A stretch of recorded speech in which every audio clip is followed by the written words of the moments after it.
Satu hari datanglah seseorang menghadap kepada Rasulullah Sallallahu Alaihi Wasallam.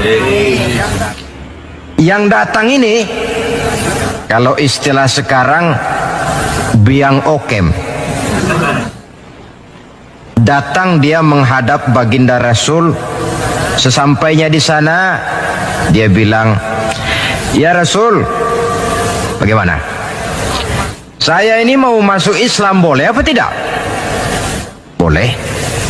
Lalu dia mengucap 2 kalimat syahadat. Setelah selesai mengucap 2 kalimat syahadat, dia berkata lagi, "Ya Rasul, saya sekarang sudah masuk Islam." Bagus. "Saya cinta Islam." Bagus.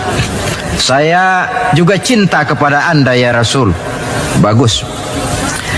"Cuma saya juga cinta kepada dosa ya Rasul. Terus terang saja, saya ini suka judi, saya suka zina, dan saya senang mabuk, dan saya belum bisa meninggalkan semua itu." Marahkah Rasul mendengar keterus-terangan orang ini? Dihardikkah orang ini oleh Rasul, "Macam apa kau, sama Islam cinta, sama dosa juga cinta?" Ternyata tidak. Mendengar keterus-terangan orang ini, baginda Rasul tersenyum. Seraya bersabda, "La ba'sa bih." Tidak apa-apalah. "Jadi kau senang zina?" "Iya." "Mabuk?" "Wah, hampir tiap malam saya teler." "Judi?" Itu lagi hobi saya." "Dan kau belum bisa tinggal semua itu?" "Belum ya Rasul." "Tidak apa-apalah. Cuma begini saja. Mau ndak kau janji dengan saya?" "Apa ya Rasul?" "Mulai sekarang kau akan meninggalkan dusta. Kau akan jadi manusia jujur, jangan bohong. Satu itu saja yang saya minta. Sanggup?" "Cuma itu ya Rasul." "Cuma itu?" Saya kira apa? Kalau cuma urusan gak bohong sih, gampang lah itu. Sanggup saya." "Sanggup?" "Sanggup." "Mari berjanji." Dijabat tangannya oleh Rasul, berjanji tidak akan bohong dia. Dalam perjalanan pulang, orang ini berkata dalam hati, "Ma ashala ma talaba hadzan nabil karim." Alangkah mudahnya permintaan Rasul ini. Saya sudah berterang-terangan suka judi, suka zina, suka mabuk. Tidak disuruhnya meninggalkan semua itu, cuma diminta jangan bohong saja. Dia kira orang nggak bohong itu gampang.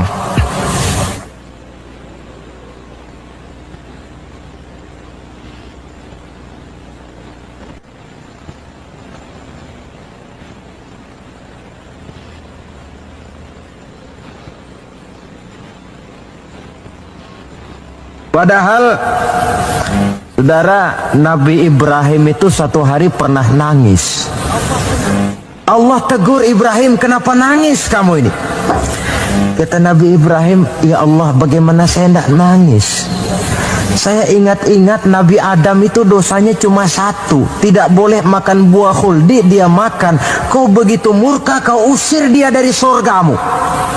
Saya ini ya Allah, seumur hidup saya pernah 3 kali bohong.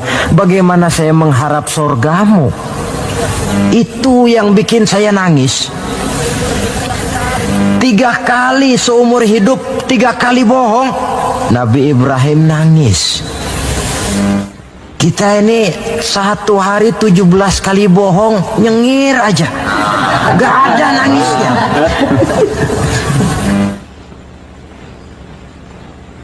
Saudara hadirin, demikianlah orang ini pulang ke rumah dengan satu anggapan dalam hatinya bahwa apa yang diminta oleh Rasul adalah sesuatu yang mudah. Lalu hari-hari pun berlalu, berganti dengan minggu, minggu pergi, datanglah bulan. Sampai pada suatu hari ketika orang ini sedang berjalan, dia melihat seorang perempuan dengan paras yang cukup cantik. Datang syahwatnya. Rupanya orang ini termasuk kelas tegangan tinggi juga.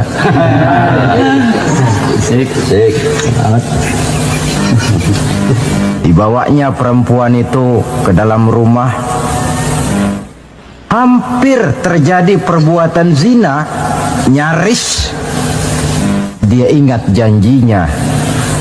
Iya, saya ini kan sudah janji dengan Rasul tidak mau bohong.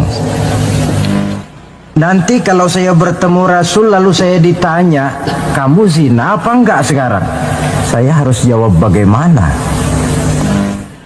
Kalau saya bilang iya, tentu hukum berlaku. Kalau saya bilang tidak, artinya saya bohong. Padahal saya sudah berjanji tidak mau bohong. Peranglah antara bisikan iman dan bisikan nafsunya. Ternyata kemudian bisikan iman ini menang. Tidak jadi dia lakukan perbuatan zina itu. Lain waktu dia melihat sesuatu yang indah menawan, terdetik dalam hatinya mau mencuri. Sudah dia ulurkan tangan hendak mencuri itu, ingat lagi, saya sudah janji dengan Rasul tidak mau bohong. Kalau satu hari saya bertemu beliau ditanya saya kau mencuri apa tidak, bagaimana saya harus menjawab? Saya katakan iya, tentu hukum berlaku. Kalau saya bilang tidak, artinya saya bohong. Perang lagi iman dan nafsunya. Akhirnya iman menang, tidak jadi dia mencuri. Begitulah orang ini tiap kali mau melakukan kejahatan, ingat janjinya kepada Rasul bahwa dia tidak mau bohong. Sampai akhirnya dia tidak pernah jadi melakukan berbagai macam kejahatan. Paling akhir dia datang menghadap Rasul, ya Rasul sodakta, ya Rasul Anda benar. Kenapa? Yang Anda minta cuma satu, jangan bohong. Tapi rupanya itu pokoknya ya Rasul. Saya ternyata tidak berkutik. Sampai paling akhir dia menjadi salah seorang sahabat yang terbaik dari baginda Nabi. Sebab apa? Hanya diminta meninggalkan bohong oleh Rasul. Ini pola dakwah yang dilaksanakan oleh Rasul dengan cara bijaksana. Processingnya melalui tahapan yang sesuai dengan kemampuan orang. Contoh lain, satu hari datanglah seorang sahabat melapor, halaktu ya Rasulullah, wahai Rasul celaka saya ini. Ma'ahlakaka, apa yang bikin kamu celaka? Dia bilang, waqa'tu ala imra'ati fi Ramadan. Saya lagi puasa Ramadan, saya nggak tahan sama istri saya itu. Lalu nyelonong ya Rasulullah. Rupanya pengantin baru ini. Kata Rasul, nyelonong bagaimana? Ya nyelonong-nyelonong. Kalau memang begitu, bayar dendanya. Apa dendanya ya Rasul?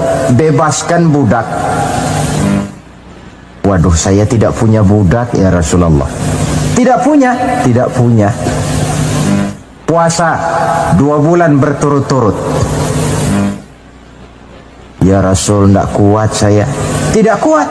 Tidak kuat. Jangankan yang 2 bulan, yang sebulan aja nyelonong. Bagaimana yang 2 bulan? Saya tidak sanggup ya Rasul. Kalau memang tidak sanggup juga, beri makan 60 fakir miskin, 1 orang 1 mud. Ya Rasul, jangankan memberi makan 60 fakir miskin, istri saya ini di rumah 1 hari masak, 3 hari libur. Saya ini orang susah. Lagi pula saya pikir orang ini kebangetan juga, sudah melarat sama larangan kok berani. Rasul tersenyum kemudian masuk ke dalam kamar. Keluar lagi beliau membawa sekeranjang kecil kurma. Kalau kau memang tidak punya apa-apa, bawa pulanglah ini, sedekahkan kepada orang-orang miskin di kampungmu sebagai pembayar dendamu. Ya Rasulullah, apa lagi? Di kampung saya itu yang paling miskin saya. Bukan main. Akhirnya Rasul cuma senyum, beliau bilang, ya sudah, bawa pulanglah nih, beri makan anak istrimu di rumah. Sudah melanggar larangan, dapat korma pula. Pola kebijaksanaan semacam ini menunjukkan elastisitasnya watak Islamil. Tidak kalau sudah begitu ya mesti begitu. Kita sajakan besarnya lewat tahapan. Begitu lahir kita cuma minum air susu ibu. Meningkat besar sedikit baru kita makan pisang. Bila sudah besar lagi, agak besar lagi, baru bubur. Sudah besar betul, baru makan nasi. Lebih besar lagi, barangkali termasuk jengkol dan sebagainya. Bayangkan kalau orang begitu lahir sudah dikasih jengkol, itu tidak bijaksana kan, akan rawan akibatnya. Pendeknya, dengan dakwah cara bijaksana ini, jangan memancing ikan pakai anggur. Bagaimanapun enaknya anggur itu bukan makanan untuk ikan. Inilah makna tuntunan Nabi, khatibin nasa ala qadri uqulihim. Berbicaralah kepada manusia sesuai dengan daya terima mereka, sesuai dengan kemampuan yang mereka sanggup melaksanakannya. Begitulah pola dakwah pertama, bil hikmah. Yang kedua, wal mau'izatil hasanah, dengan contoh nasihat-nasihat yang baik. Dan yang ketiga, wajadilhum billati hiya ahsan. Kalau memang perlu berdebat, perlu berbantah, debatlah dengan cara yang terbaik. Bukan dengan sentimen, tapi dengan argumen. Bukan dengan tujuan untuk mencari kemenangan, tetapi untuk mencari kebenaran. Sehingga dengan demikian, saudara-saudara, seorang muslim harus tegak mendakwahkan Islam sesuai dengan bidang dan kemampuannya masing-masing. Ini sikap yang ketiga. Lalu sampai kepada sikap yang keempat, bagaimana seorang muslim sikapnya terhadap Islam. Yaitu yang keempat, watawasau bis sabr, bersabar dalam Islam. Setelah kita mengimani Islam, mengamalkan Islam, kemudian mendakwahkan Islam, pada yang keempat, bersabar dalam Islam. Sebab apa?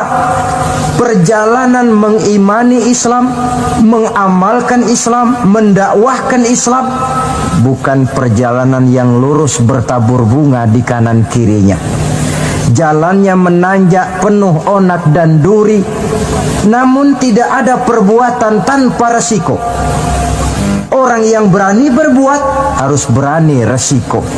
Mengimani Islam ada resikonya, mengamalkan Islam ada resikonya, mendakwahkan Islam, menegakkan yang ma'ruf, menghancurkan yang munkar pun ada resikonya. Bersabar dalam Islam. Bagaimana orang yang sabar itu? Allah menjelaskan, wabasyiris sabirin allazina iza asabathum musibah qalu inna lillahi wa inna ilaihi raji'un. Orang yang sabar tidak lain adalah orang-orang yang kalau mereka mendapat musibah, terkena satu kesulitan, kembali kepada konsepsi dasar inna lillahi wa inna ilaihi raji'un. Kami berasal dari Allah dan kepada Allah pula kami akan kembali. Bukan ucapan itu yang penting, tapi penghayatannya. Kalau pada suatu saat misalnya kita harus melepaskan jabatan yang kita cintai, kembali kepada konsepsi inna lillahi wa inna ilaihi raji'un. Dahulunya pun ketika lahir ke dunia ini, saya tidak membawa jabatan apa-apa.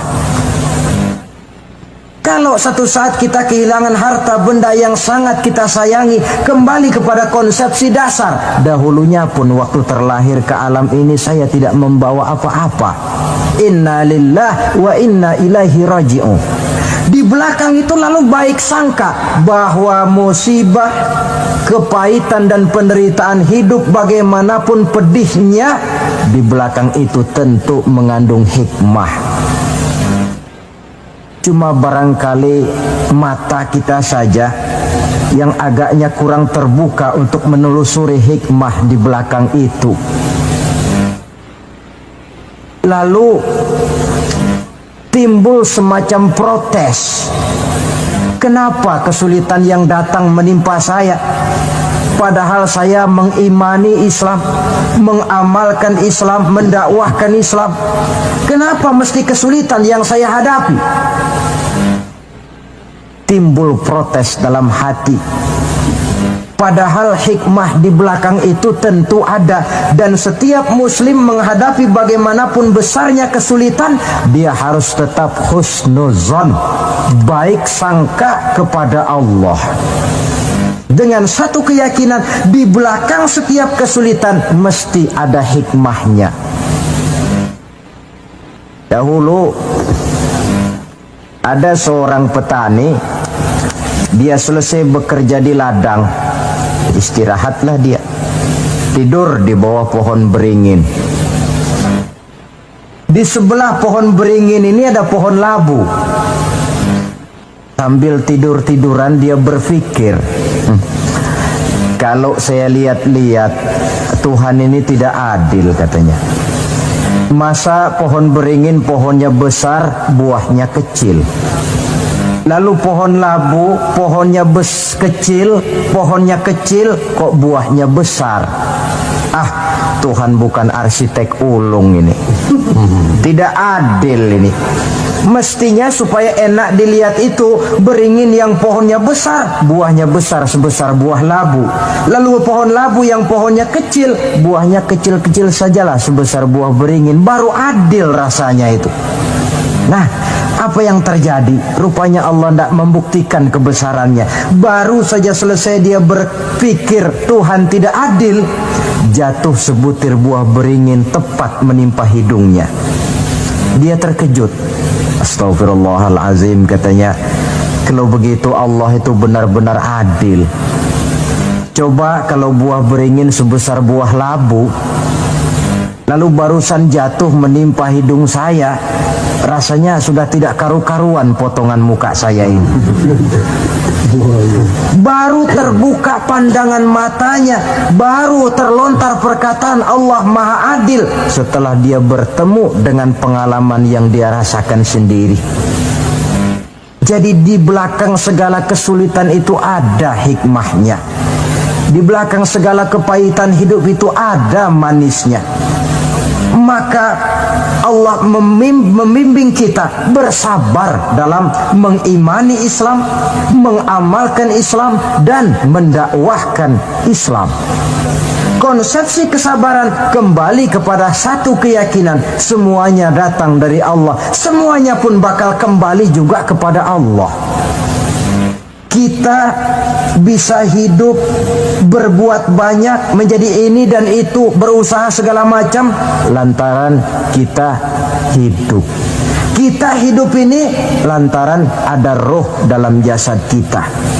Ruh ini pun sebenarnya kita bukan hak milik mutlak, cuma sekedar hak pakai saja. Kapan waktu diambil oleh si sang pemilik mutlak, tidak ada kekuasaan kita untuk mencegahnya.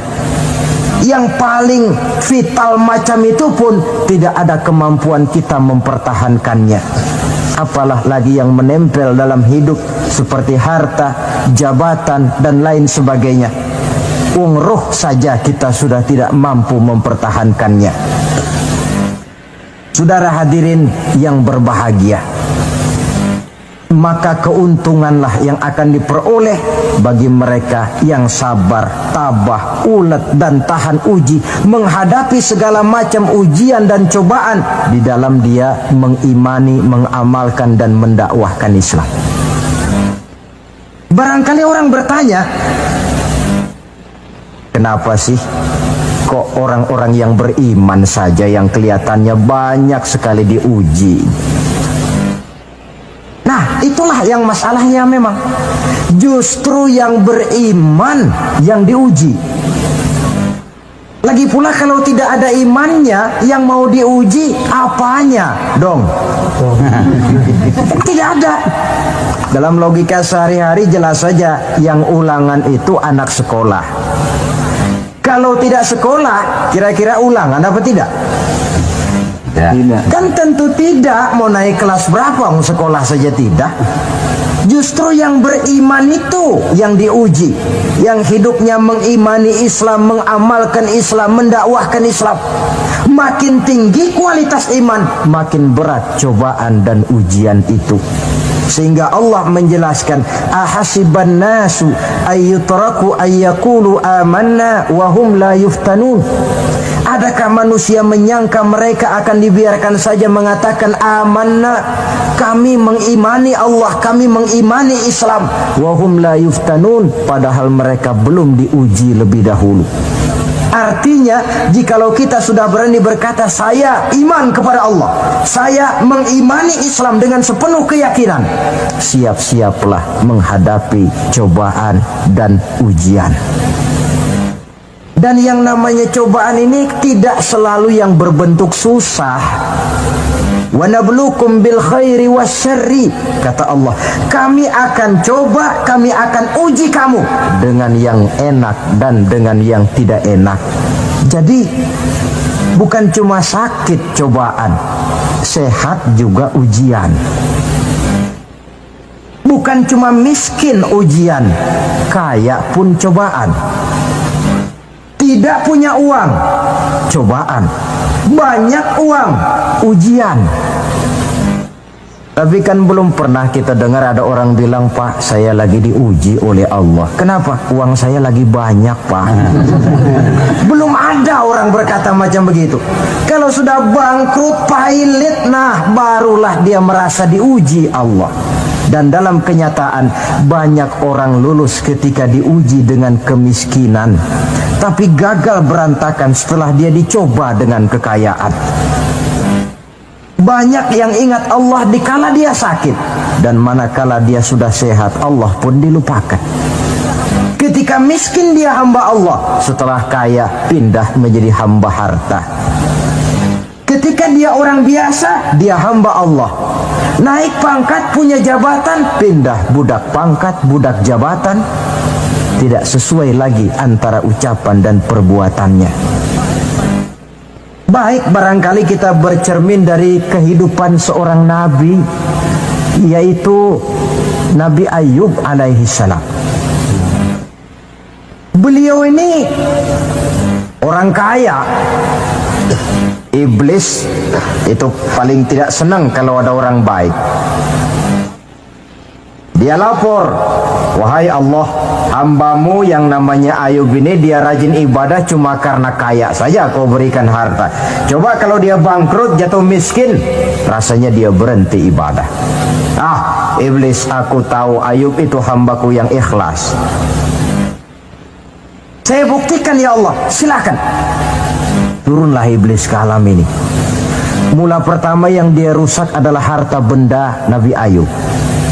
Sawah ladang dibikin rusak, binatang ternak binasa. Sehingga dalam waktu relatif singkat jatuhlah Nabi Ayub dari orang paling kaya menjadi orang paling miskin. Kalau orang miskin jadi orang kaya, itu rasanya tidak terlalu, ya paling-paling lupa diri. Tapi kalau sudah dari kaya, tahu-tahu jatuh miskin, ini yang kalau kurang-kurang kuat kan bisa mengalami semacam mental breakdown, mengalami komplikasi. Waktu itu Nabi Ayub sedang ibadah di mihrab dalam masjid, datang iblis. Saudara Ayub, iya. Sedang ibadah ya? Iya. Menyembah Allah? Iya. Tahu nggak kau ini? Kenapa? Allah yang sedang kau sembah ini dia sudah bikin miskin kamu. Sawah ladangmu rusak, binatang ternakmu binasa, dan kau sekarang sudah jadi orang paling miskin. Buat apa menyembah Tuhan macam itu yang sudah bikin miskin kamu? Inilah iblis ini, kepada Nabi Ayub bicaranya lain, kepada Allah bicaranya lain. Kata Nabi Ayub, benar itu. Benar. Sawah ladang saya rusak. Iya. Binatang ternak saya binasa. Iya. Dan saya sekarang jadi orang paling miskin. Betul. Kata Nabi Ayub, beliau malah tidak mengucapkan innalillah. Yang beliau ucapkan apa? Alhamdulillah allazi a'tani wa akhaza minni. Alhamdulillah, segala puji bagi Allah yang telah memberikan harta kepada saya dan sekarang Allah pula yang mengambilnya. Allah yang memberi, Allah yang mengambil. Tidak ada masalah bagi Allah. Iblis cuman ibadah jalan terus. Kembali beliau ibadah. Keki bukan main iblis ini. Inilah sebagian dari cerminan orang yang punya fondasi dan kesadaran kepada penghayatan tentang kalimat inna lillah wa inna ilaihi raji'un. Kadang-kadang kita cuma sekedar ucapan tanpa penghayatan. Terkena musibah mulutnya sih tidak berhenti innalillah innalillah, tapi nangisnya juga tidak mau berhenti. Tidak diiringi dengan kesadaran dari Allah segalanya berasal dan kepada Allah segalanya pun juga akan kembali. Nah, kalau sadarlah kita bahwa tidak ada satu perbuatan tanpa resiko, dan resiko dalam mengimani, mengamalkan dan mendakwahkan Islam merupakan sesuatu yang indah, yang kalau kita hadapi dan kita modali dengan sabar, tentu buahnya akan nikmat kita rasakan dalam perjalanan hidup ini. Tanpa kesabaran, maka boleh jadi usaha kita pun akan sia-sia. Bukankah Imam Ali karramallahu wajhah pernah mengatakan, haqqun bila nizamin yaghlibuhul batil binizamin. Kebenaran yang tanpa nizam, tanpa kesabaran, tanpa taktik dan strategi, dapat dengan mudah dihancurkan oleh kebatilan yang menggunakan taktik dan strategi. Tentu kita menginginkan nilai-nilai Islam ini tegak di masyarakat, tapi ini merupakan processing yang bukan seperti orang makan pisang. Hari ini dimakan, hari ini kenyang, dan hari ini juga kadang-kadang bisa keluar lagi. Perjuangan menegakkan nilai-nilai Islam ini satu proses yang panjang. Seperti juga telah dijelaskan oleh kehidupan perjuangan Nabi, para sahabat, dan selanjutnya. Tidak merupakan satu proses yang sekali jadi. Itu sebabnya ditutup surah Al-Asr ini dengan kalimat tawasau bis sabr. Hendaknya bersabar kita di dalam menegakkan sikap yang dituntut dalam surah Al-Asr itu tadi. Saudara-saudara hadirin yang saya hormati, dengan demikian 4 sikap telah saya kemukakan. Dari 4 sikap ini ternyata seorang muslim dituntut untuk menjadi pengiman Islam, pengamal Islam, dan pengawal Islam, dengan motif sabar sebagai landasan daripada perjuangan kita mengimani, mengamalkan dan mengawal Islam dengan pelaksanaan dakwah yang sesuai dengan bidang dan kemampuan kita masing-masing.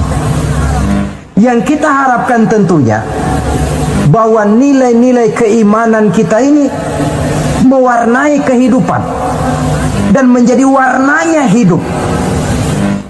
Saya kira pun pembangunan akan lebih berhasil, Pancasila akan lebih aman di negara ini kalau dijaga dan dikawal oleh orang-orang yang teguh memegang agama dengan segala konsekuensinya. Mengimani agamanya dan iman itu menjadi warnanya kehidupan. Dengan kata lain, kalau iman ini sudah ikut kemanapun kita pergi dan dimanapun kita berada, itu sebenarnya sumber etika otonom. Bukankah satu bangsa yang baik selalu terdiri dari masyarakat yang baik? Masyarakat yang baik terdiri dari warga yang baik. Warga yang baik terdiri dari keluarga yang baik. Dan keluarga yang baik terdiri dari pribadi yang baik. Nah, pribadi akan menjadi baik kalau dia dikontrol oleh nilai keimanannya. Sebab apa? Puncak keimanan yang tertinggi sebenarnya tidak lain manakala seseorang sudah merasakan kehadiran Allah dekat dalam hidupnya. Kalau itu sudah dimiliki, apalagi yang lebih mampu mengontrol kita, merasakan kehadiran Allah dekat dalam hidup. Sebab itu sebagai akhir, bawalah iman ini kemanapun kita pergi dan dimanapun kita berada. Kadang-kadang iman kita ini kan cuma sekedar penunggu rumah. Pegawai negeri mau ke kantor, imannya ditaruhnya di lemari. Sudahlah iman, kau tidak ikut ke kantor. Kalau kau ke kantor nanti aku nggak bisa korupsi. Pedagang ke pasar, iman ketinggalan di rumah. So kalau iman dibawa ke pasar, katanya timbangannya tidak bisa curang. Tertinggallah iman itu di rumah. Iman yang tertanam dalam hati menimbulkan etika otonom, dan etika otonom membuat manusia selalu merasakan kehadiran Allah dekat dalam hidupnya. Kemana lagi tempat kita hendak melakukan kesalahan kalau Allah menjadi daya kontrol yang paling efektif di dalam kehidupan?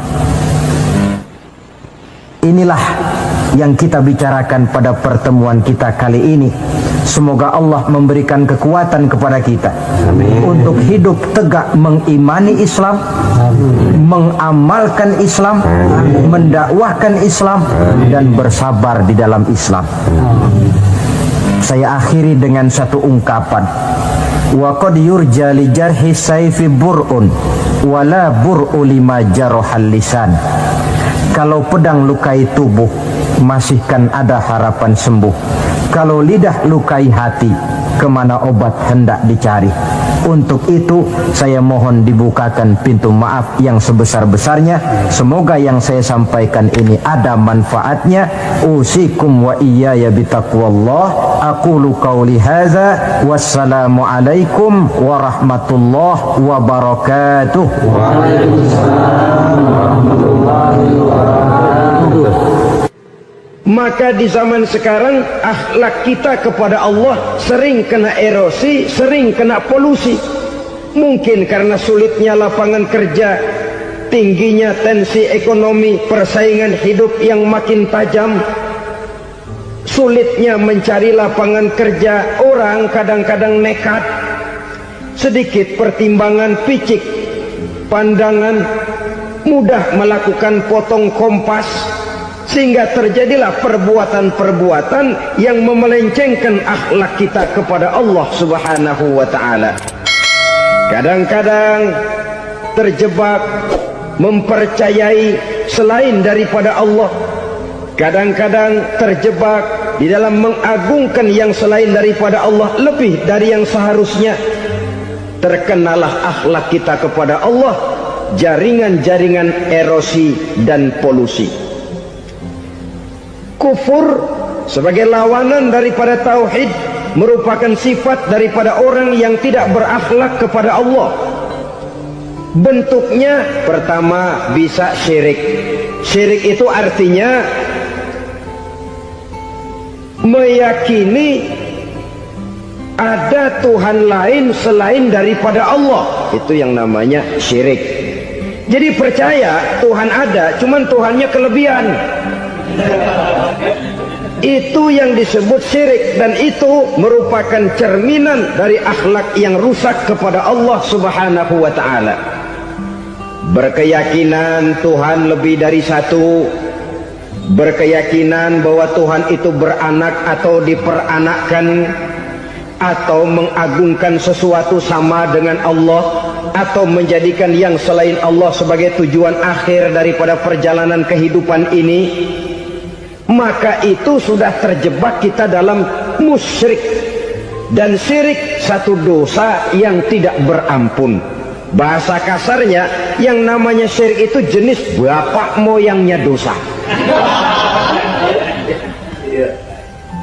Saudara-saudara, sebab itu saya pesan, kalau memang terpaksa, biasanya yang tinggal di kota-kota besar itu kalau tidak kepengen dosa kan susah. Kalau terpaksa harus bikin dosa, cari yang kecil-kecil saja, yang kira-kira taubatnya gampang.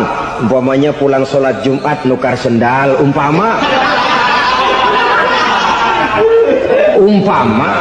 yaitu jelas dosa. Tapi dosa yang taubatnya agak mudah. Jangan sampai terjebak ke dalam syirik, menyekutukan Allah. Kalau sudah menyekutukan Allah, Allah dimadu, murka benar Allah kepada kita. Innallaha la yaghfiru ayyushraka bih wa yaghfiru ma duna dzalika liman yasha. Allah tidak akan memberi ampun kepada orang yang menyekutukannya dengan sesuatu, tapi Allah mau mengampunkan dosa yang selain itu bagi orang yang dikehendakinya.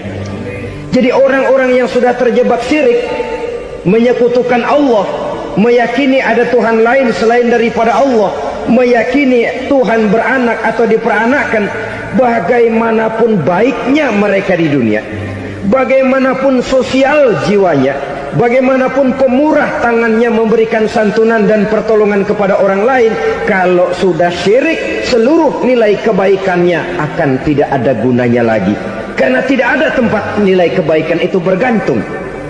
Sedangkan kita berbuat baik agar diterima oleh Allah. Kalau Allahnya marah kepada kita, siapa yang akan menerima nilai kebaikan itu sendiri? Ini bentuk yang pertama. Yang nyata-nyata menyembah berhala, syirik. Yang nyata-nyata beriktikad Tuhan lebih dari satu, syirik. Atau yang tersamar. Yang tersamar itu yang sering jadi penyakit kita. Saya sejak ada perkutut ini di rumah, perkutut. Saudara-saudara, yang merusak akhlak kepada Allah, yang merusak tauhid setelah syirik, bisa juga berbentuk nifak. Nifak itu sifatnya, orang yang punya sifat nifak disebut munafik. Asal katanya dari nafakun. Nafakun itu satu lubang yang punya dua muka, seperti goa, ada tempat masuk, ada tempat keluar. Maka munafik orang yang punya dua muka. Kalau bahasa kita, pandai bermain minyak di atas air, manis jika berhadapan, balik belakang lain bicara. Sehingga apa yang dinamakan nifak, kata Imam Ali Al-Jurjani dalam kitab ta'rifatnya, izharul imanu bil lisan wa kitmanul kufri bil qalbi. Menyatakan, menampakkan iman dengan lidahnya, tapi menyembunyikan kekafiran dalam hatinya.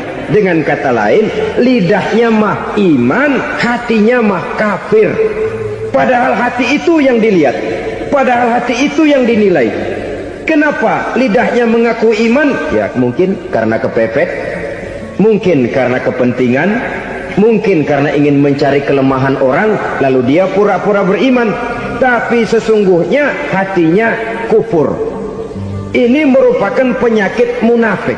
Dan terus terang, menghadapi orang munafik jauh lebih berat daripada menghadapi orang kafir. Kenapa? Munafik ini kan musuh dalam selimut. Mau dibilang musuh nyata-nyata, apalagi di zaman Rasul ya, ketika periode Madinah, berat sekali menghadapi orang munafik. Mau dibilang kafir, kalau ketemu assalamualaikumnya medok juga. Mau dibilang mukmin, di belakang ngegerundel, nyari-nyari penyakit, nyari-nyari lantaran, mencari-cari gara-gara. Kalau kafir jelas kafirnya, kalau musyrik jelas musyriknya. Tapi munafik, di depan kita dia mengaku beriman, di belakang kita dia caci maki kita. Maka demikian rupa watak orang munafik, Allah benci betul. Sampai dalam Quran orang munafik itu divonis innal munafikin fid darkil asfal minan nar. Orang-orang munafik di dasar jurang neraka yang paling bawah, keraknya neraka. Saudara-saudara kaum muslimin rahimakumullah, sebab munafik sangat berbahaya, membahayakan umat, membahayakan agama. Di depan kita mereka ngaku pura-pura beriman, kalau pidato luar biasa memuji agama setinggi langit, menampakkan seolah-olah dia orang yang dekat dengan agama. Saudara-saudara, agama penting, agama mutlak, tapi yang ngomong begitu agamanya apa? Remeng-remeng. Cuma sekedar lipstick, cuma sekedar dekorasi, cuma sekedar kamuflase buat ngibuli orang lain. Dia mengaku beragama, mengatakan agama mutlak, menganggap agama penting, seolah-olah memperhatikan benar tentang tatanan kehidupan beragama, tapi sebenarnya di hatinya tidak lebih berkecamuk penyakit-penyakit kufur. Maka sifat munafik ini termasuk menodai tauhid, artinya merusak akhlak kita kepada Allah Subhanahu wa ta'ala. Sifat yang ketiga yang juga merusak akhlak kita kepada Allah dinamakan riddah. Riddah itu sifatnya, orang yang punya sifat riddah disebut murtad. Murtad keluar dari Islam. Keluar dari Islam tentu tadinya di dalam Islam. Oleh satu perbuatan dia bisa menjadi murtad.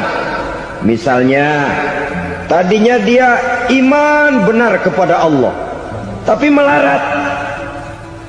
Kadang-kadang sehari masak, 3 hari libur. Akhirnya oleh kesulitan ekonomi dia tidak kuat. Ada yang menawarkan kebaikan, dibawain supermi, dibawain obat-obatan, diberikan beras. Goyah imannya, keluar dia dari Islam, ikut agama orang yang memberikan pertolongan kepadanya, memilih kesenangan sebentar dengan mengorbankan kebahagiaan yang kekal. Maka orang semacam itu riddah sifatnya, murtad orangnya, keluar dari Islam. Dan yang menyebabkan kita murtad bukan cuma orang nyata-nyata memproklamirkan diri keluar dari Islam tapi lalu mengikuti agama orang lain. Bukan cuma itu, mengakui ada Rasul lagi sesudah Nabi Muhammad bisa menyebabkan kita murtad. Mengingkari nikmat Allah bisa menyebabkan kita murtad. Meyakini semua agama benar bisa menyebabkan orang menjadi murtad. Meragukan kesempurnaan dan kelengkapan Al-Quran bisa menyebabkan orang jadi murtad. Mengingkari sunnah bisa menyebabkan orang menjadi murtad. Banyak hal-hal yang bisa mendatangkan penyakit riddah dan membuat pelakunya menjadi murtad. Dan ini menodai akhlak kita kepada Allah Subhanahu wa ta'ala. Itu tadi kufur iman, saudara-saudara.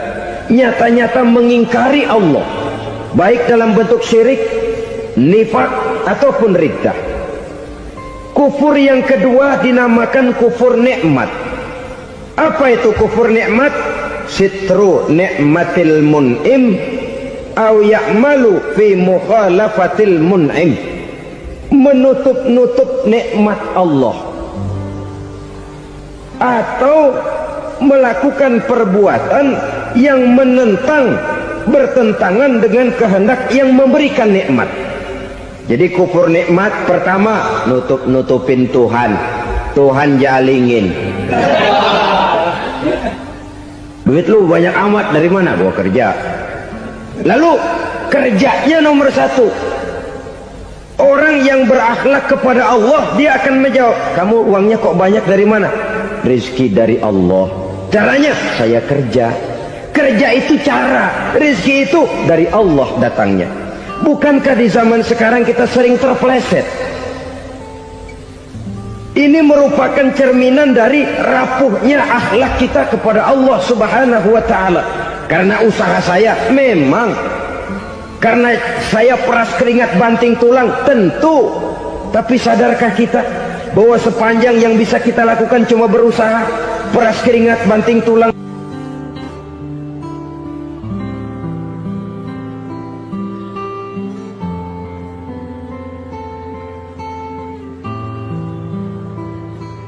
Soal rizki, soal jodoh, soal maut, kitakah yang mengatur?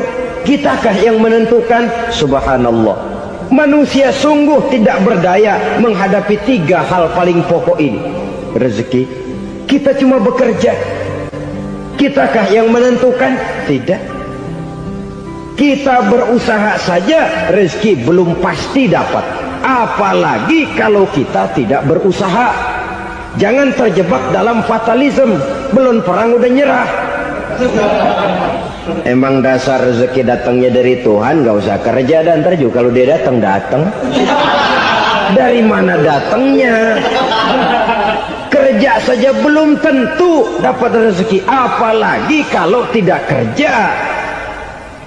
Yang jelas usaha perlu kepastian, itu urusan Allah. Ini akhlak kepada Allah Subhanahu wa ta'ala. Jodoh juga begitu. Kita berusaha, kita berupaya, Allah menghendaki lain jadinya. Maut juga begitu. Siapa sih yang pengen ngadepi maut? Siapa sih yang pengen mati? Siapa sih yang pengen ketemu malaikat Israel? Tidak seorang pun kalau ditanya, kecuali mereka yang putus asa ya. Kalau otaknya masih normal, mau mati mesti belakangan dulu dikit. Tapi yang satu itu, saudara, kalau dia sudah datang, tenaga mana yang bisa menolak? Kalau dia sudah berkunjung, kekuatan mana yang bisa menghindar? Kalau dia sudah ingin bertemu, kemana kita bisa melarikan diri? Manusia sepanjang yang dia lakukan hanya berusaha, tapi kepastian, ketentuan dari Allah Subhanahu wa ta'ala. Orang yang kufur nikmat, nutupin Allah. Dia merasa rezekinya adalah mutlak peras keringatnya, seolah-olah Allah nggak punya peranan apa-apa di situ. Oh, ini kan saya bisa rumah begini karena saya kerja keras. Oh, ini mobil saya begini saya kerja keras. Peras keringat banting tulang keras.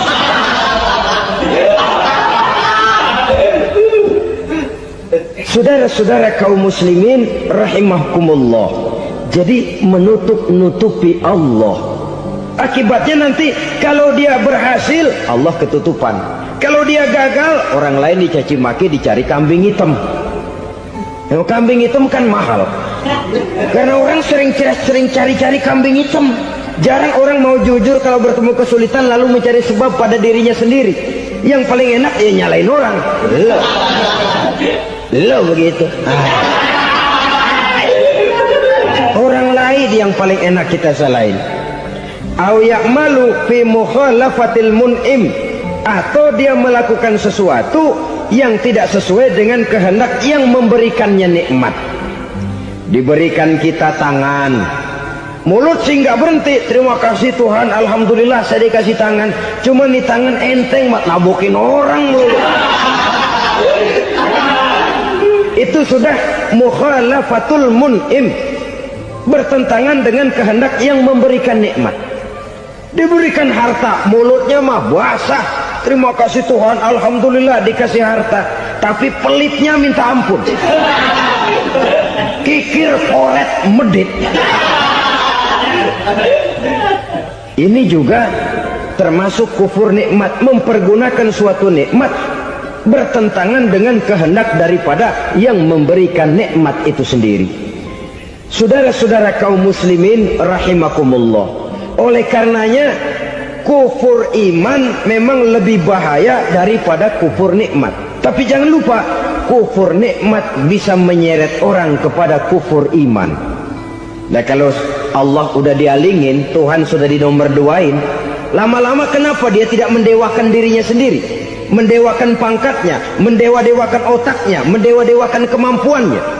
Pada awalnya dia memang cuma kufur nikmat, tapi lambat laun kalau ini tidak diobati secara pasti, orang akan mengarah kepada kufur iman. Bisa berbentuk syirik, bisa berbentuk nifak, bisa berbentuk riddah.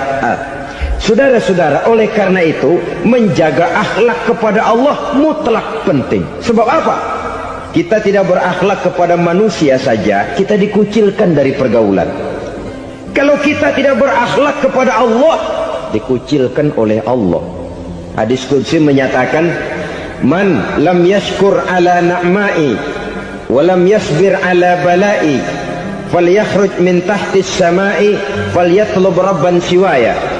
Kata Allah, siapa orang yang tidak mau bersyukur terhadap nikmat yang aku berikan kepadanya dan tidak mau sabar terhadap ujian yang aku berikan kepadanya, falyakhruj min tahtis samai, persilahkan saja keluar dari kolong langitku, waliyatlub rabban siwaya, tolong cari Tuhan lain selain daripada aku.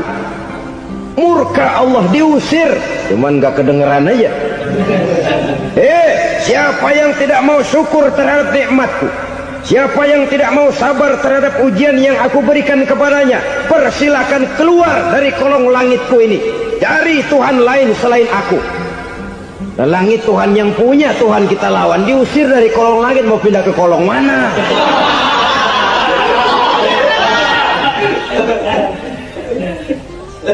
Jadi jangan merasa kufur nikmat kan enteng. Iya, kelihatannya begitu, tidak sebahaya kufur iman. Tapi kufur nikmat ini merupakan anak tangga yang kalau kita sudah mulai naik, kita akan naik terus sampai kepada tingkat di mana kita mengalami kufur iman. Kalau sudah ke sana, maka akhlak kita kepada Allah terkenalah erosi, terkena polusi, hancur akhlak kepada Allah, dan itulah sumber kesengsaraan abadi. Kalau cuma kita tidak berakhlak kepada manusia, barangkali resikonya cuma kehidupan di dunia ini. Mungkin juga ada kehidupan akhirat. Tapi kalau sudah tidak berakhlak kepada Allah, dunia akhirat kita rugi dan celaka. Maka pada kesempatan ini saya mengajak, marilah jaga baik-baik akhlak kita kepada Allah. Satu kali kita bertauhid, sampai mati kita bertauhid. Satu kali la ilaha illallah, jangan tergelincir lagi kita keluar daripada kalimat itu. Satu kali kita bertuhankan Allah, jangan bertuhan yang lain selain daripada Allah. Jangan sekutukan Allah, jangan samakan Allah dengan sesuatu, jangan mengangkat yang lain sama agungnya dengan Allah. Sebab dengan demikian kita seolah-olah sudah mengotori akhlak kita kepada Allah Subhanahu wa ta'ala. Saudara hadirin yang saya hormati, jadi oleh karenanya akhlak kita kepada Allah merupakan basis daripada kehidupan beragama. Kalau itu sudah mulai rapuh, mulai terkena erosi dan polusi, mulai rusak, dikhawatirkan nanti nilai ibadah kita kepada Allah juga akan turut ambruk karenanya. Saudara-saudara kaum muslimin rahimakumullah, tugas yang kedua, memperbaiki akhlak manusia kepada sesama manusia. Kita tahu Islam sesuai dengan namanya adalah agama damai.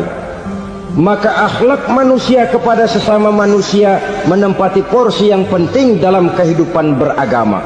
Bagaimana seorang muslim bergaul, bertata krama terhadap sesama manusia. Mari kita lihat lebih jauh persoalannya. Untuk memudahkan pembicaraan dari kacamata agama, kita kelompokkan saja manusia itu dalam dua. Pertama yang seiman, dan yang kedua yang tidak seiman. Yang tidak seiman itu kita sebut saja kufur atau kafir. Nah, kepada yang kafir pun kita diajarkan untuk berakhlak, apalagi kepada yang memang nyata-nyata seiman, sekeyakinan, seakidah. Kemanapun Islam datang, ke negara manapun ia masuk, ia tidak menaburkan kerusakan. Jadi tidak benar kalau orang pernah itu menggambarkan, saking sentimennya seorang orientalis pernah menggambarkan Nabi Muhammad di tangan kirinya Quran, di tangan kanannya pedang, menggambarkan seolah-olah Islam dikembangkan dengan kekerasan. Sebenarnya tidak sama sekali. Kalaupun dalam sejarah perkembangan Islam pernah terjadi perang, maka perang dalam Islam sesungguhnya, apabila kita amati sejarahnya, bukan untuk memaksakan agama, karena memang agama tidak bisa dipaksakan, tetapi justru untuk mempertahankan agama dari segala macam hambatan, rintangan, hinaan, dan fitnahan. Tapi kemanapun yang jelas Islam masuk, dia tidak pernah membuat kekacauan, kerusuhan, ataupun penghancuran. Candi Prambanan bahkan dipugar, Gereja-gereja tidak ada yang dihancurkan oleh umat Islam. Kenapa? Islam agama damai. Soal agama, soal lakum dinukum waliyadin, la ikraha fid din, qad tabayyana ar-rusdu minal ghayy. Tidak ada paksaan dalam beragama, sebab nyata yang benar dengan yang tidak benar. Belum pernah ada orang kafir masuk ke perkampungan orang Islam lalu dikejar-kejar, diteriakin kafir, kafir, sunatin.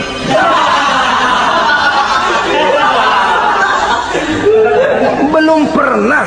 Kenapa? Islam menghormati orang lain agama. Nah, yang kafir ini macam-macam, saudara. Ada kafir harbi. Nah, ini kafir kerok. Ini kafir yang nyata-nyata memproklamirkan permusuhan kepada umat Islam. Nyata-nyata mengganggu ketenangan umat Islam. Kafir yang seperti ini yang boleh diperangi. Misalnya kita mau sembahyang Jumat dijagain, nggak boleh sembahyang Jumat, getok palanya. Kafir harbi artinya tantangan perang datang dari mereka, bukan kita yang mulai, mereka yang buka front. Prinsipnya umat Islam tidak boleh mencari-cari musuh, tapi pun tidak boleh lari kalau ketemu musuh. Musuh jangan dicari, ketemu jangan lari. Karena itu kesan seolah-olah umat Islam ini teroris, umat Islam ini destroyer, umat Islam ini sering menimbulkan keonaran, kerusakan. Sungguh satu fitnahan yang sangat keji. Umat Islam adalah umat yang cinta damai. Islam di masa perkembangannya masuki Eropa melalui Selat Gibraltar, Jabal Tariq, memasuki Spanyol. Islam tidak pernah meruntuhkan gereja. Islam tidak pernah membunuh orang-orang Nasrani. Bahkan Islam mewariskan peradaban dan kebudayaan yang begitu tinggi nilainya di bidang ilmu pengetahuan. Sampai ketika itu Barat banyak mengkaji ilmu pengetahuan dari dunia Islam. Buku-buku berbahasa Arab diterjemahkan ke bahasa Yunani, dipelajari oleh para cendekiawan di negeri Barat sana. Mereka mengambil manfaat yang banyak dari masuknya Islam ke Eropa. Sementara gereja tetap berdiri dengan megahnya. Kuil-kuil tempat peribadatan tidak satupun yang diusik-usik. Kenapa? Islam agama yang cinta damai. Asal dia tidak diganggu, asal kehormatannya tidak dihinakan. Jadi kafir harbi, kafir yang nyata-nyata nantang perang, ngajak berkelahi. Itu kafir yang nyari penyakit. Kafir harbi ini boleh diperangi dengan catatan mereka yang memang mulai. Yang kedua kafir zimmi. Kafir zimmi, kafir yang hidup di tengah mayoritas muslim, tapi mereka mau hidup dengan aman, damai, tenang. Mereka wajib dilindungi. Bahkan Nabi pernah memberikan satu jaminan, man aza zimmiyan faqad azani. Siapa yang mengganggu orang kafir zimmi sama saja dengan mengganggu saya. Kehormatannya dijaga, harta bendanya dilindungi, anak istrinya pun dilindungi. Dan ini jadi kenyataan. Saudara bisa lihat di negara-negara yang mayoritas penduduknya beragama Islam, orang-orang kafir di luar Islam hidup dengan tenang, aman, damai. Di Saudi Arabia, di luar tanah haram, di luar Mekah dan Madinah, banyak orang-orang kafir mencari nafkah. Mereka tenang, aman, dilindungi undang-undang. Begitu di Mesir, begitu di negara Indonesia yang berdasarkan Pancasila ini. Kehidupan beragama menimbulkan gairah, rukun, tenang, aman, damai, sepanjang tidak saling ganggu, tidak saling usik, menghargai orang yang sudah beragama, tidak menjadikan penganut suatu agama sebagai sasaran dari dakwah agama lainnya. Saudara-saudara kaum muslimin rahimakumullah. Jadi memang oleh Al-Quran kita dianjurkan asyidda 'alal kuffar ruhama bainahum. Tegas kepada orang kafir, kasih sayang kepada sesama muslim. Tapi tegas bukanlah berarti marah-marahan, bukan berarti musuh-musuhan, bukan ngajaki perang. Tegas dalam arti punya garis tentang kehidupan beragama, lakum dinukum waliyadin. Soal kehidupan sosial, mari kerjasama. Bangun jalan, ayo rame-rame. Siskamling, mari bebarengan. bikin puskesmas, mari sama-sama. Tapi kalau sudah soal agama, itu tidak perlu ada toleransi agama. Yang perlu toleransi antar umat beragama. Kalau umatnya mau kerjasama silakan, tapi tidak menyangkut soal ibadah. Jangan kerjasama di bidang ibadah. Itu kerjasama yang salah pasang, saudara-saudara. Sehingga dengan demikian toleransi adalah menyangkut kehidupan antar umat beragama. Sedangkan agama sendiri punya kapling yang nyata. Sehingga dengan demikian tegas kepada orang kafir dalam arti kita punya satu kepribadian, tidak ngambang. Enggak, lalu kalau ditanya orang, sebenarnya agama lu apa sih? Ah, gua mah gimana musimnya aja. Agama pakai musim kayak rambutan. Akhirnya ya begitu, musim-musiman. Ke masjid kelihatan, ke gereja hayo, ke candi nongol, ke apa? Bingung malaikat bagaimana nyatetnya nih bocah ini. Di mana aja ada. Kita punya satu kepribadian. Saya Muslim dan garis saya ini, lakum dinukum waliyadin. Bagi Tuhan persilakan agama Tuhan, bagi kami agama kami. Kami hormati Tuhan, Tuhan hormat kepada kami. Tapi soal agama, kaplingnya jelas. Kerjasama, mari urusan muamalah, bidang sosial. Yuk kita sistemling sama-sama dengan orang lain agama. Mari jaga kerukunan, kesatuan, persatuan, kekompakan. Perbaiki jalan yang rusak, mari sama-sama. Mendandani jembatan yang runtuh, mari sama-sama. Tapi sembahyang, kaplingnya lain-lain. Sebab Nabi juga dulu pernah ditawarkan begitu loh sama kafir jahiliyah dulu, Quraisy itu. Sudah Muhammad, sekarang begini saja, kita join aja daripada marah-marahan. Hari ini saya oke, menyembah Tuhanmu Allah. Besok gantian kamu menyembah Tuhan kita, Latta, Uzza, Manat dan Hubal. Turun, qul ya ayyuhal kafirun la a'budu ma ta'budun. Soal ibadah kaplingnya jelas, tidak boleh dicampur adukkan. Sebab kalau tidak, kita akan mulai kehilangan identitas diri. Dan disitulah krisis kehidupan keyakinan beragama dimulai. Dari krisis identitas. Hujan gede kan mulainya gerimis dulu. Di mana-mana ya gerimis dulu. Gerimis makin lama makin gede. Kita akan mulai dengan kehilangan identitas diri. Dari sana nanti kita malu mengakui keislaman kita. Kalau orang Islam malu mengakui keislamannya, ini kan ironi, menyedihkan. Ngakui Islamnya saja malu, menonjolkan keislamannya malu. Tidak ada rasa bangga beragama. Padahal ini modal dasar. Hanyalah dengan rasa bangga beragama kita lalu konsekuen. Bangga yang tidak konsekuen, wah pokoknya kan gua kan Islam, agama yang paling benar. Tapi hidupnya sendiri jauh dari tuntunan Islam. Itu bangga yang tidak beralasan, bangga yang tidak perlu dibanggakan sebenarnya. Kebanggaan yang membuat kita konsekuen dan dekat dengan kehidupan beragama. Jadi dengan demikian saudara-saudara, kepada non-muslim kita juga harus berakhlak. Bukankah ini sudah dicontohkan oleh Rasul? Bagaimana beliau disambiti orang di Taif, yang menyambiti malah didoakan. Bagaimana Suraqah mau membunuh beliau, malah Suraqah didoakan.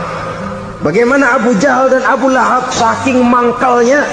Ini Abu Jahal pernah gali lubang di kamarnya sendiri, di depan tempat tidurnya. Setelah dia gali lubang, ditutupin pakai keraras korma. Lalu dia tarik selimut, belagak meriang. Dia pesan pesuruhnya, bilangin Muhammad encangnya meriang. Pamannya sakit, minta ditengokin. Nabi dengan segala husnuzonnya berangkat nengokin.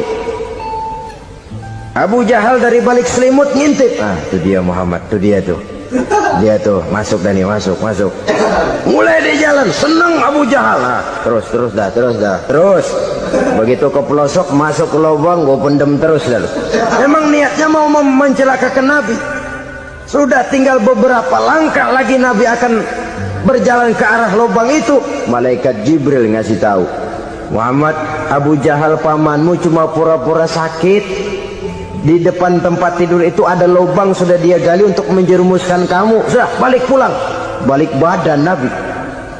Sudah hampir mau melangkah, kakinya malah muter pulang.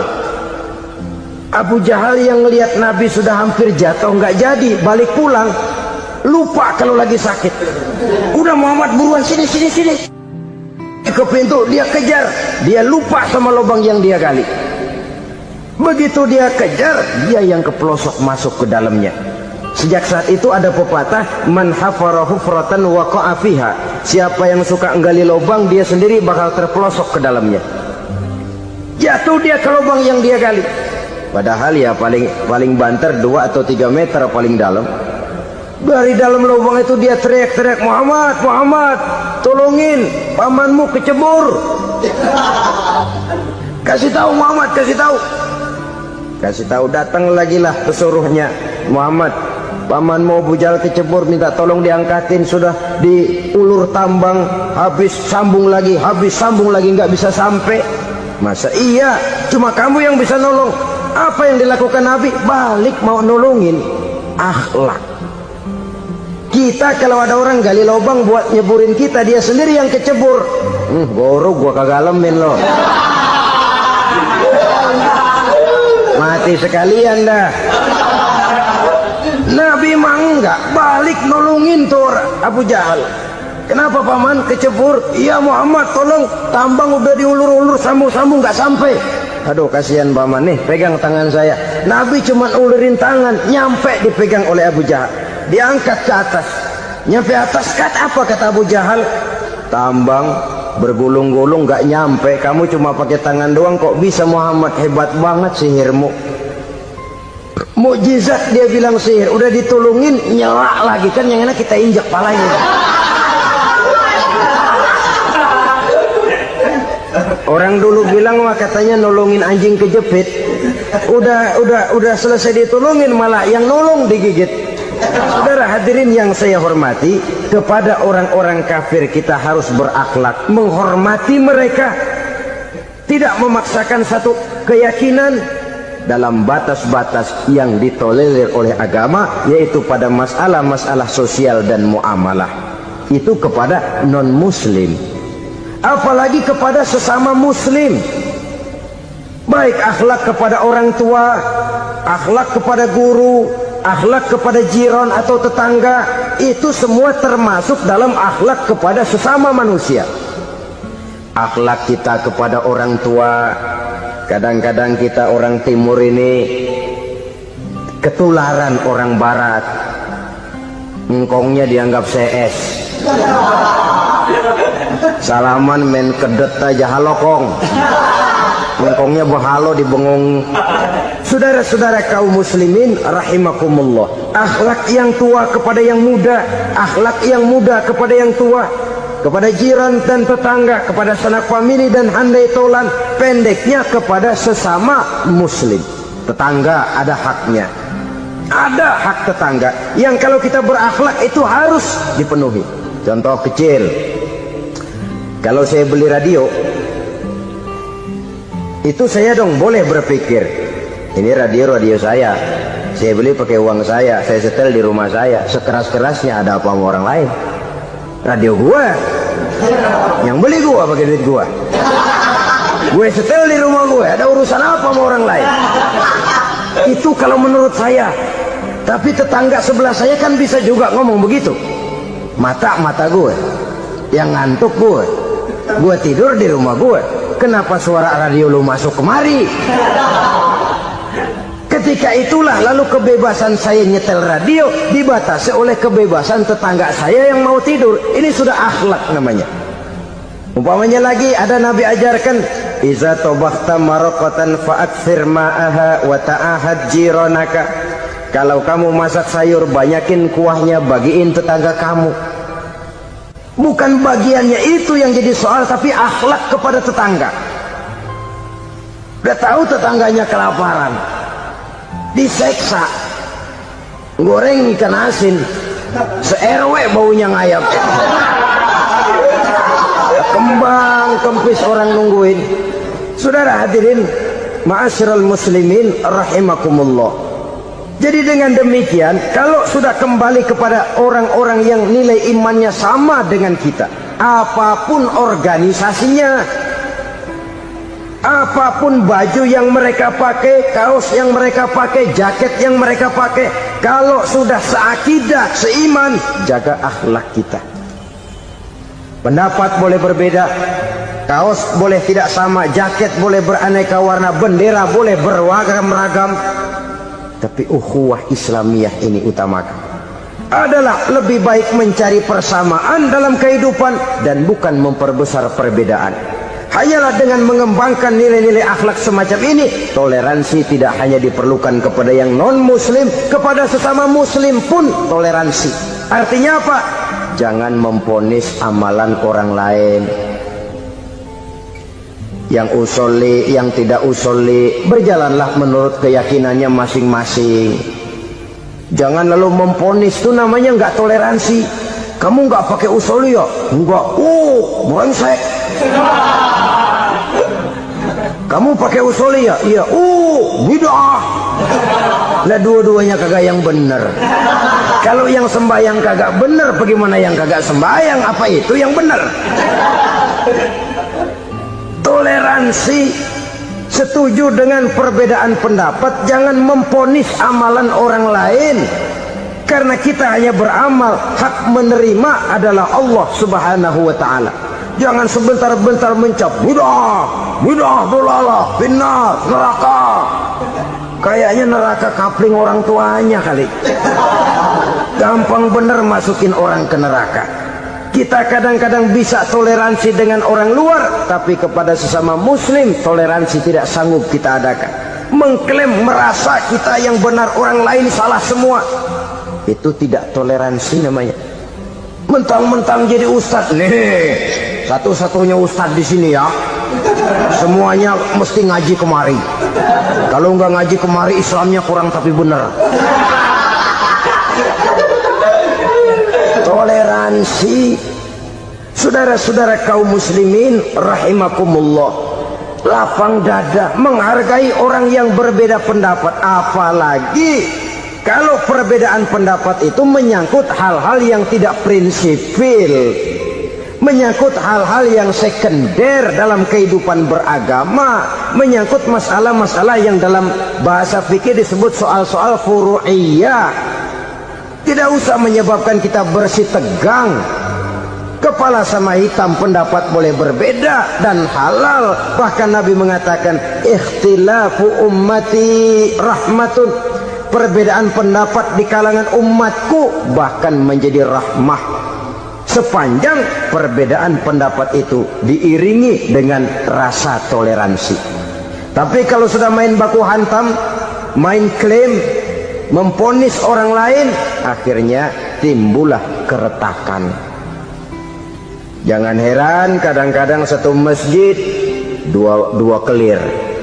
Ya soal kelir boleh kelar-kelir, boleh kelar-kelir, tapi kalau harus terlalu mencolok menyebabkan timbulnya keretakan, saya kira yang akan turun bukan lagi rahmah tapi bala. Bala akan menimpa kita, jatuh kita menjadi umat yang lemah. Oleh karena di antara kita sendiri, sesama kita tidak pandai bertoleransi, tidak lapang dada. Ada anak muda kelihatannya mau majuan dikit, yang tua curiga. Nih, kalau dia maju pasaran gua bangkrut dong nih. Lalu ditekan tuh anak ditekan melejit. Kadang-kadang yang tua maksudnya baik, mau memelihara, yang muda salah terima. Kan tua kejemur. Dari dulu sampai sekarang gitu-gitu doang, anak kemajuannya. Padahal yang tua barangkali maksudnya juga baik, mau memelihara. Sebenarnya kalau kita bisa mencoba mencari titik temu dengan alur komunikasi, tidak merasa diri yang paling benar, tapi toleransi, boyak menerima pendapat orang lain, setidaknya mau mendengar omongan orang. Yang susah kalau udah kena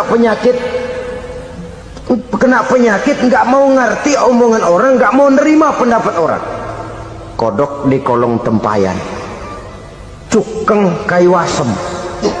Asal ijo udah ijo aja ijo dah. Gak ngerti omongan orang. Yang kayak begini yang orang jadi kesandung.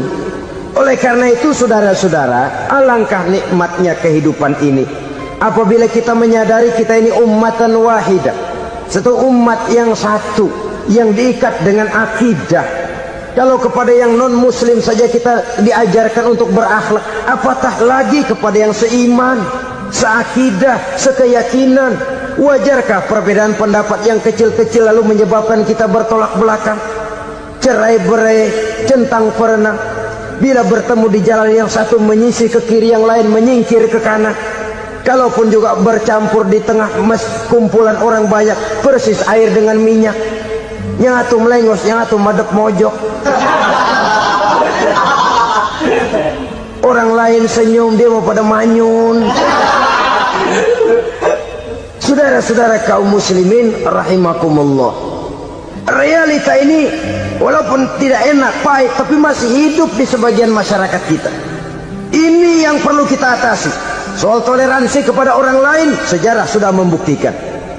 Mari kita jangan cuma bisa mengajak orang lain, umat lain untuk bertoleransi dengan kita, tapi kepada sesama kita. Toleransi ini perlu kita tegakkan, perlu kita bina, terutama di dalam kita menuju bentuk ideal daripada konsep ukhuwah Islamiyah ini, yang memang selalu kita akan cari bentuk-bentuk idealnya sejalan dengan perkembangan situasi dan kondisi yang dihadapi oleh umat. Perbedaan organisasi, perbedaan kepentingan organisasi tidak seharusnya menyebabkan kita merasa meremehkan orang lain dan mengangkat diri, mengklaim diri sebagai yang ter. Jadi dengan demikian, apabila yang pertama tadi akhlak kepada Allah dinamakan hablum minallah, maka yang kedua ini merupakan hablum minan nas. Jikalau baik akhlak kita kepada Allah, baik akhlak kita kepada manusia, nikmat rasanya menjalani kehidupan. Kadang-kadang orang akhlaknya kepada manusia baik, tapi kepada Allah tidak baik. Hormat sama yang tua, menyayangi yang muda, sama tetangga rukun, tapi sama Tuhan nggak mau sujud. Ini baik kepada manusia, tapi tidak berakhlak kepada Allah. Atau sebaliknya, sujudnya sama Allah mah tekun, bener, khusyuk, bahasanya juga fasih, luar biasa. Tapi sama manusia sombong, takabur, ujub, merasanya dia doang yang paling benar. Sebab iblis itu ya, itu kadang-kadang datang lewat hati, dan memang selalu markasnya di situ. Kalau dia tidak bisa menggoda kita dengan yang lain, dia tumbuhkan sifat ujub. Dia bisikin, wah memang di kampung ini yang paling banyak ibadahnya ente, yang lain mana, lihat tuh kerocok semua.